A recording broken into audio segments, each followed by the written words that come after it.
అభిమాన నటులు ఎదురుగా కనిపించినప్పుడో, లేకపోతే ఆ అభిమానాన్ని ప్రదర్శించే తొందరపాటులో పదాలు దొరక్కో, లేదా అతి ఉత్సాహమో, అతిశయమో ఒక్కోసారి మనం మాట్లాడే మాటలు చేటును తెస్తూ ఉంటాయి.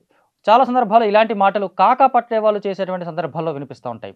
అలా కాకుండా ఒక నింపాదైనటువంటి వేదిక మీద ఒక పెద్ద మనిషి గురించి మాట్లాడుతున్నప్పుడు, ఆ పెద్ద మనిషికి వచ్చినటువంటి అవార్డు గురించి మాట్లాడుతున్నప్పుడు ఖచ్చితంగా కాస్త పదాలు దగ్గర పెట్టుకొనే మాట్లాడాలి.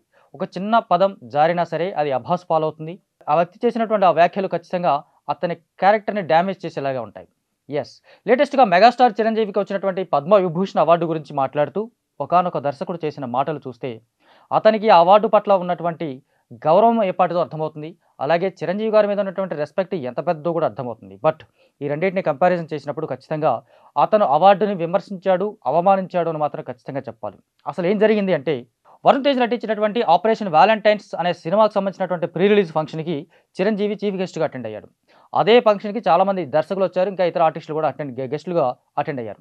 అక్కడికి వచ్చినటువంటి సాగర్ చంద్ర అనే దర్శకుడు చిరంజీవి గురించి పొగడాలి కాబట్టి రకరకాలుగా పొగిడితే ఏం ఉపయోగం ఉంటుంది అనుకున్నాడో, లేకపోతే ఆ ప్రారంభమే ఆల్రెడీ చాలా రోజులైనటువంటి పద్మవిభూషణ్ గురించి మళ్ళీ తీసుకొస్తే ఆయన సంతోషపడతాడు, ఆయన్ని సంతోషపెట్టడం కోసం నేను మాట్లాడుతున్నానని తొందరపాటులో అన్నాడు. కానీ ఒక మాట అన్నాడు.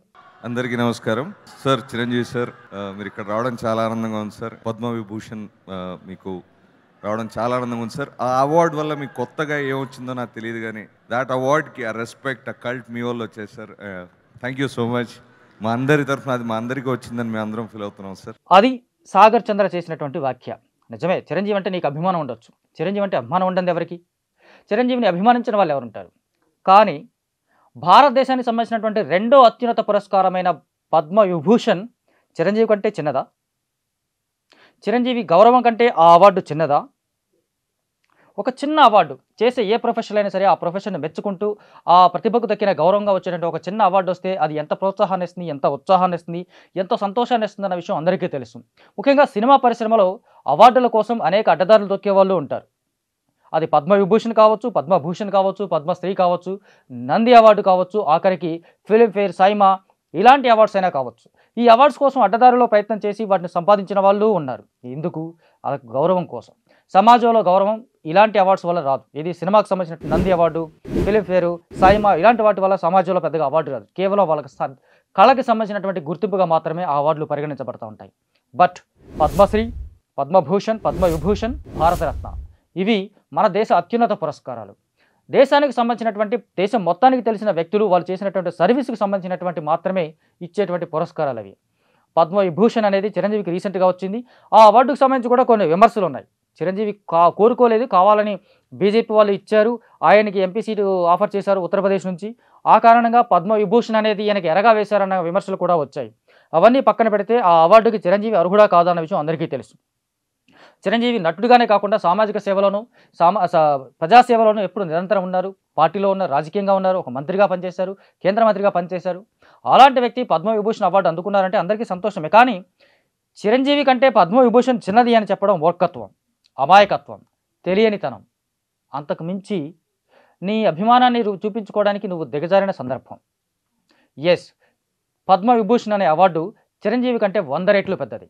నిజంగా కొన్ని సందర్భాల్లో మనకు బాధ అనిపించవచ్చు. చిరంజీవి స్వయం కృషితో ఎదిగారు, చాలా కష్టపడి ఎదిగారు. కొన్ని వందల వేల మందికి ఆయన ఆదర్శంగా నిలిచారు. సినిమా ఇండస్ట్రీలో ఉన్నటువంటి చాలామందికి ప్రోత్సాహాన్ని అందిస్తారు, వెన్ను తడతారు. ఇంతవరకు ఓకే. బట్ రియాలిటీలో చూసుకుంటే ఇప్పుడు మనం పొగుడుతున్నటువంటి ఈ మెగాస్టార్ చిరంజీవి ఆయన ఎదిగిన విధానం చూస్తే 80స్లో కానీ 90స్లో కానీ ఆయన భారతదేశం మొత్తానికి తెలిసి ఉండొచ్చు. కానీ ఇంత బిగ్గర్ స్పాన్లో ఆయన తెలిసి ఉండకపోవచ్చు. అయినా సరే బిగ్గర్ దాన్ బిగ్ బియన్ 90స్లోనే అనిపించుకొని తనకంటూ ఒక స్వయం కృషితో కష్టపడి ఎదిగినటువంటి చిరంజీవి ఇలాంటి అవార్డ్స్ పొందుతున్నప్పుడు నువ్వు చిరంజీవి మీద ప్రదర్శించుకునే అభిమానం అవార్డును చిన్నబుచ్చేలా ఉంటే అది ఖచ్చితంగా ఆయన కూడా అవమానించినట్టే. అట్ ద సేమ్ టైం ఇలాంటి మాటలని ఖండించాల్సిన అవసరం చిరంజీవి గారికి కూడా ఉంది. నిజంగా ఆయన కూడా ఇలాంటి మాటలు ఖండించాలి. తనకంటే అవార్డే చిన్నది అన్న విషయం ఖచ్చితంగా ఆయన ఖండించాలి. ఇక ముందు ఎవరు మాట్లాడకుండా ఉండేలాగా చూసుకోవాల్సినటువంటి బాధ్యత ఉంటుంది. ఎందుకంటే మనకు మామూలుగా సినిమా టైటిల్స్లో కానీ రకరకాల పేర్లు వాడుతున్నప్పుడు ఇలాంటి దేశానికి సంబంధించినటువంటి అత్యున్నత పురస్కారాలు కూడా ముందుగా వేసుకోరు. డాక్టర్ చిరంజీవి అనొచ్చు, కానీ పద్మవిభూషణ్ డాక్టర్ కె చిరంజీవి అని ఇతరత్రా పేర్లు రాసుకోవడానికి కూడా అవకాశం లేదు. అంత గొప్ప అత్యున్నత పురస్కారాన్ని తక్కువ చేస్తూ చిరంజీవి ఎక్కువ అనుకున్నప్పుడు ఖచ్చితంగా చిరంజీవి గారు అవార్డును వెనక్కించుకోవచ్చు, ఇవ్వమని చెప్పలేరు కదా.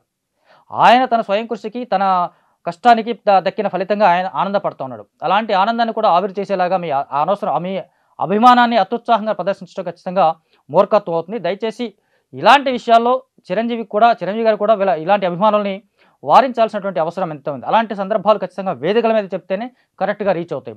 అదే సందర్భంలో అలా అనడం కరెక్ట్ కాదు అని ఒక చిన్న మాట, లేదా ఆ తర్వాత అన్నా, లేదు అప్పుడే నొచ్చుకుంటారు అనుకుంటే జనరల్గా వచ్చి బయట ఒక చిన్న స్టేట్మెంట్ లాగా అలా అనకుండా ఉంటే బాగుండేది అని అంటే ఇంకాస్త గౌరవంగాను హుందాగాను ఉండేది. బట్ ఎనీవే, ఇక నుంచి ఎవరికైనా దేశానికి సంబంధించిన రెండో అత్యున్నత పురస్కారం ఇవ్వాలంటే పద్మశ్రీ, పద్మభూషణ్, తర్వాత చిరంజీవి, ఆ తర్వాత భారతరత్నని ఇవ్వాలా. డియర్ సాగర్ కే చంద్ర గారు.